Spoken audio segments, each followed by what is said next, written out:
तो आ गया है चुनाव का महापर्व यानी लोकसभा चुनाव। बीजेपी हो या फिर कांग्रेस, समाजवादी पार्टी हो या फिर आम आदमी पार्टी, कोई भी किसी भी तरह से चुनावी माहौल में पीछे नहीं है और दमखम लगाकर वोटर्स को रिझाने में लगे हुए हैं। नमस्कार, मैं हूं वरुण पांडे और आप देख रहे हैं आज तक। चुनाव की तैयारियों के बीच हम आपके लिए लेकर आए हैं हर एक सीट का पूरा लेखा जोखा, वो भी 5 मिनट के अंदर। तो आज हम बात कर रहे हैं मेरठ लोकसभा सीट के बारे में। उत्तर प्रदेश के पश्चिमी क्षेत्र मेरठ एक अहम लोकसभा सीट है। इसकी अपनी एक अलग पहचान है। गंगा और यमुना के बीच बसे मेरठ शहर की विरासत बहुत पुरानी है और 1857 की क्रांति का बिगुल मेरठ में ही बजा और फिर पूरे देश के कोने कोने तक पहुंचा। इस शहर को पश्चिमी उत्तर प्रदेश में अहम शिक्षा का केंद्र भी माना जाता है। आज के परिदृश्य में यह शहर खेलों से जुड़े अपने प्रोडक्ट की वजह से दुनिया भर में बहुत मशहूर है। ये पश्चिमी उत्तर प्रदेश का प्रमुख व्यापारिक केंद्र भी माना जाता है। आजादी के बाद साल 1952 में हुए पहले आम चुनाव में मेरठ को लोकसभा क्षेत्रों में बांटा गया, जिसमें मेरठ पश्चिम, मेरठ दक्षिण और मेरठ उत्तर पूर्व शामिल थे।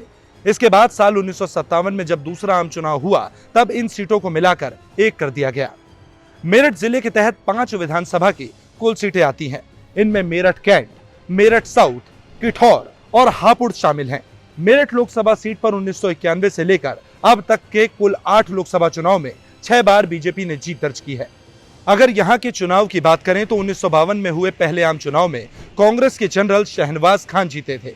इसके बाद साल 1957 और 1962 में फिर से कांग्रेस के टिकट पर जनरल शहनवाज खान की जीत हुई।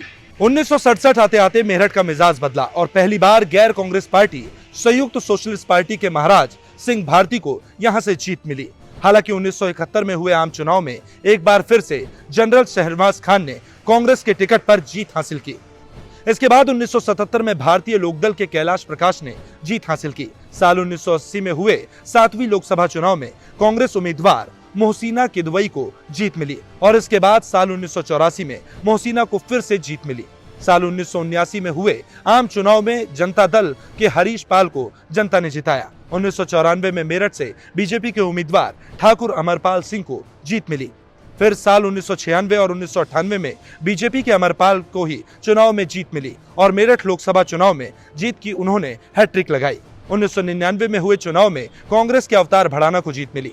इसके बाद साल 2004 में बसपा का खाता खुला और बीएसपी के उम्मीदवार शाहिद अखलाक ने यहां से जीत हासिल की। साल 2009 में हुए 15वीं लोकसभा चुनाव में मेरठ से भाजपा ने राजेंद्र अग्रवाल को टिकट दिया और यहां से वो जीते। इसके बाद 2014-19 लोकसभा में भी राजेंद्र अग्रवाल मेरठ सीट से बीजेपी का प्रतिनिधित्व किया और हैट्रिक लगाई। 2019 के लोकसभा चुनाव की बात करें तो मेरठ संसदीय सीट पर बेहद कड़ा मुकाबला हुआ था।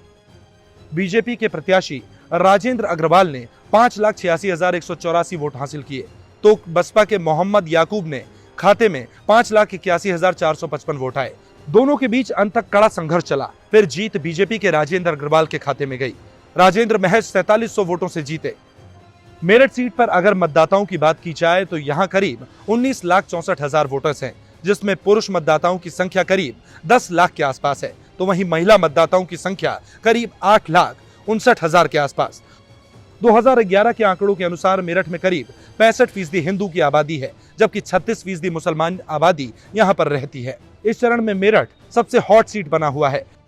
मेरठ में बीजेपी ने अपने मौजूदा सांसद राजेंद्र अग्रवाल का टिकट काट दिया और यहां पर अरुण गोविल को टिकट दिया गया है और समाजवादी पार्टी ने मेरठ सीट पर 2 बार अपने प्रत्याशी बदले। अब इस सीट से समाजवादी पार्टी ने सुनीता वर्मा को उम्मीदवार बनाया है, तो वहीं बीएसपी की ओर से देवव्रत त्यागी को यहां से कैंडिडेट बनाया गया है। दूसरे फेज में इस सीट पर चुनाव हो रहे हैं और इसी को लेकर हर पार्टी की ओर से तैयारियां की जा रही हैं। समाजवादी पार्टी ने 2 बार उम्मीदवार तो बदले, अब देखना होगा कि वोटर्स किसे पसंद करते हैं और किसे अपना उम्मीदवार बनाते हैं। 4 जून की वो तारीख होगी जब इस सीट पर जनता अपना फैसला सुनाएगी।